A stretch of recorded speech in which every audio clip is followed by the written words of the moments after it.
What's going on, guys? In today's video, I'm going to be showing you how to make amazing looking motion graphics directly inside of Google AI's Creative Studio Flow. So with that being said, let's get straight into it. All right, guys, so the first thing we're going to do is we're going to create a pristine static image using the Nano Banana model, and then we will be feeding that directly into VO 3.1, bringing it to life. First, we'll be headed to this URL, which I will link in the description below. Once you do that, we can generate a new project.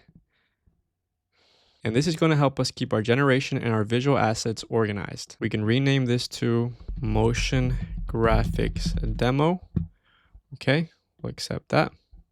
All right, perfect. Now we're going to begin by generating our base graphic. So in the prompt box text settings, we're going to select our model. Make sure you have image clicked, 16:9, and we're going to output 3 images. You can choose Nano Banana 2 for fast results or Nano Banana Pro for detailed complex data visualizations, 4K resolution, and just overall more complex workflows. In my case, I'm going to be using Nano Banana 2, so we'll click on that. Now I'm going to go ahead and copy this exact prompt I already have, and we're going to paste it in here.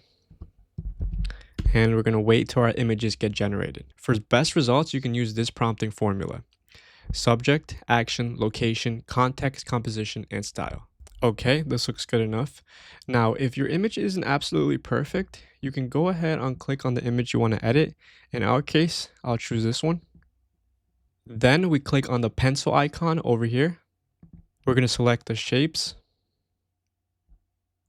And then we're going to draw a square around our image. This is going to draw a mask over what we want to change. In this case, I want to refine the background, so we're going to go ahead and change that. I'm going to go ahead and paste this prompt. Basically going to be turning the scene into a moody nighttime environment. So let's go ahead and do that and wait for our output. Okay, cool. Now you can see the modifications that have been made. I'm going to be putting up the before and after picture so you guys can see the comparisons. Okay, awesome. Now let's back out of here. Now we're going to be animating our image. The first thing we do is we switch to video mode. You're going to see 2 powerful options here: ingredients to videos, which is this option, and frames to videos, which is this option. Ingredients lets you tag up to 3 references for brand consistency. But since we want to animate our static image, we will be selecting frames. Okay, once we have that, I'm going to set this over to fast, and we can just output 2. Okay, so now we will be selecting our image we just generated as a first frame. We do that by clicking on start, and we can directly add this image. So next is the video prompt. Here I describe the exact motion, lighting, and camera movements. I'm going to be copying and pasting this prompt, and then we hit generate.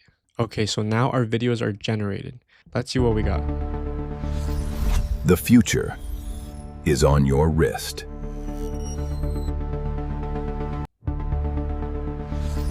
Okay, so another thing I forgot to mention is that because we are using VO 3.1, we can generate synchronized audio without leaving Flow. The prompt I added already included music and voiceover. As you can see here, it says low ambient synth music plays in the background, and the narrator says in a confident tone, "The future is on your wrist," both of which are included in the actual video. So let's go ahead and play that one more time. The future is on your wrist. The model will usually generate the audio alongside the video in one pass. Let's also take a look at the second video that was created. The future is on your wrist.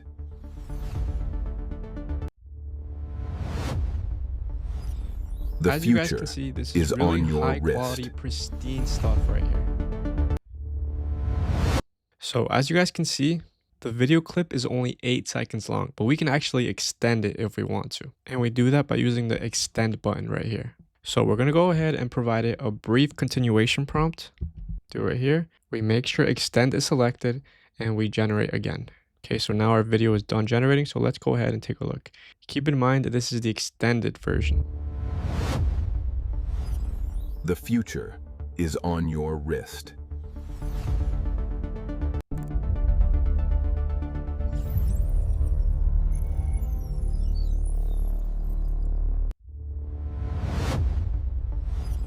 The future.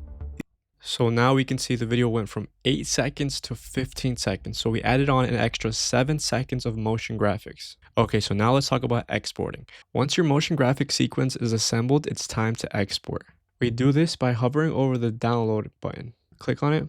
And here we have several options. First, we have the full video, our original video and the extended version of the video. Here we can download it in the original size, which is 720p, or we can zip up all the clips, or we can download them individually. So for the first clip, we can actually download it in 270p, which is going to be an animated GIF, or 720p, or we can upscale it to 1080p. And we get the same options for the second clip, which is the extended version.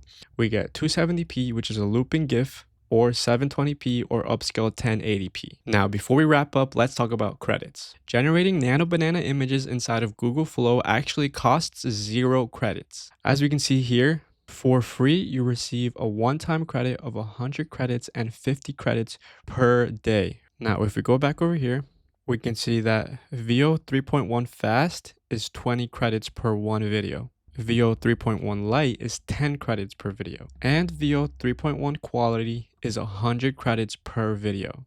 And video edits like the scene extension actually costs 20 credits. And this is how you use Nano Banana and VO 3.1 directly inside of Flow to create professional looking motion graphics. Make sure you subscribe for more AI workflows. And if you have any questions, please feel free to leave it below in the comments and I'll get back to you as soon as I can. Thanks for watching and I'll see you in the next one.